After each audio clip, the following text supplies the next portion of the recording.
زوجہ سے کے ہاتھ کے ذریعے انسان ڈسچارج ہو سکتا ہے. حیا کے خلاف مسئلہ, لیکن یہ بہت پوچھتے ہیں لوگ, کچھ مسائل بولتے ہوئے مجھے خود ایک دماغ پہ بوجھ ہوتا ہے.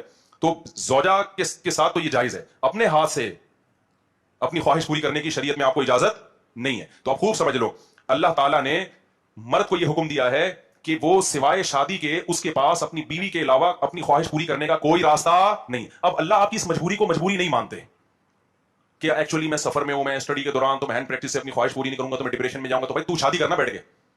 اگر آپ یہ کہتے ہو کہ مجھے رشتہ نہیں مل رہا تو اپنا معیار گراؤ. آپ بولو کہ میرے اسٹینڈرڈ کا نہیں مل رہا تو اسٹینڈرڈ کیا کرو, بولو نا کم کرو. آپ اللہ میاں کا یہ حکم ہے, اپنا اسٹینڈرڈ کیا کرو, آپ کم کرو. یہ بھی قرآن میں ہے, وَمَن لَّمْ يَسْتَطِعْ مِنكُمْ طَوْلًا أَن يَنكِحَ الْمُحْصَنَاتِ الْمُؤْمِنَاتِ فَمِمَّا مَلَكَتْ أَيْمَانُكُمْ. اللہ کہتے ہیں کوئی آزاد عورت شادی کے لیے خاندانی عورت نہیں مل رہی, کسی کی باندی سے شادی کر لو. عرب میں باندی کا لیول بہت کم ہوتا تھا, اور اللہ نے فرمایا ذَلِكَ لِمَنْ خَشِيَ الْعَنَتَ مِنكُمْ, جس کو زنا یا برائی کا خطرہ ہے نا وہ یہ کام کرے.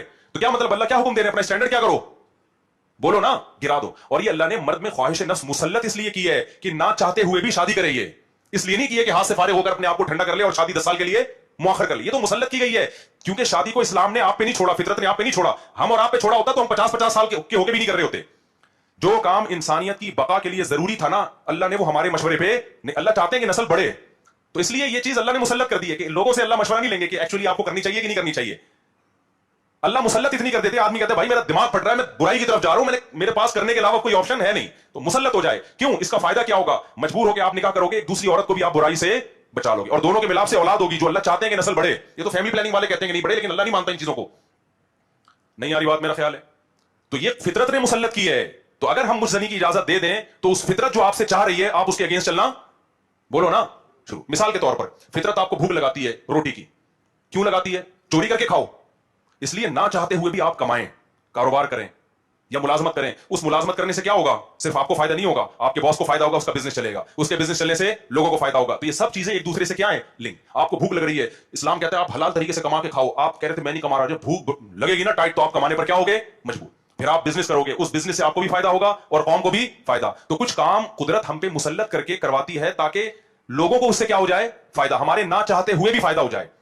لیکن آپ نے کیا کیا, ایکچولی میرے پاس چونکہ ارننگ کا کمائی کا ٹائم نہیں ہے, میں ایکچولی بہت بزی ہوں, میں بہت بڑا سائنسدان بننا چاہتا ہوں, آج کل ٹوپی ڈرامے جو چل رہے ہوتے ہیں, تو میں اگر کماؤں گا تو پھر ایکچولی تو میں بھیک مانگنا شروع کر دیتا ہوں, یا میں چوری کر کے کھانا, میں کیا کروں بھائی, میں اسٹڈی ہے, کل میرا پیپر ہے یار, میں کماؤں کیا, تو میں چوری کروں گا.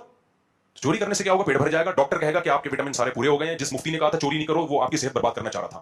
جیسے ڈاکٹر جو مزنی نہیں کرتے نا, ان کو یہ کہتے ہیں مفتی لوگوں کے چکر میں نہیں پڑو, یہ تو ڈپریشن کا مریض بنا دیں گے. کوئی بات نہیں, اپنے آپ کو ہاتھ سے فارغ کر لیا کرو, اس سے ڈپریشن کیا ہو جائے گی, ختم. او بھائی اس سے اس کی ڈپریشن ختم ہوگی, قوم کی ڈپریشن بڑھے گی, عورتوں کی ڈپریشن بڑھے گی, مرد ان سے شادیاں ٹائم پہ نہیں کریں گے. جیسے بڑھ رہی ہے ڈپریشن, وہ بھی زنا کی طرف جائیں گی, وہ بھی ہاتھ سے, اور جو گند ہماری سوسائٹی میں پھیل رہا ہے, اور نسل کی کمی کا ذریعہ بنے گی. بہت سارے سائیڈ افیکٹ ہوں گے اس کے.